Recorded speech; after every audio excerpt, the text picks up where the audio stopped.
Ja sam Zorica Sretenović, bivši i trenutni ekonom Slobode. Radim u ovom klubu jer volim ovaj posao.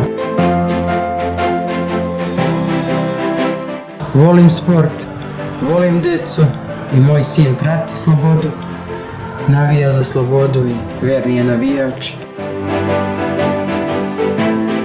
Ceo život živimo u blizini stadiona u Železničkoj ulici, sada živimo u Ljubiše Vesnića, u blizini stadiona i tako uvek pratim rad sporta i volim sport.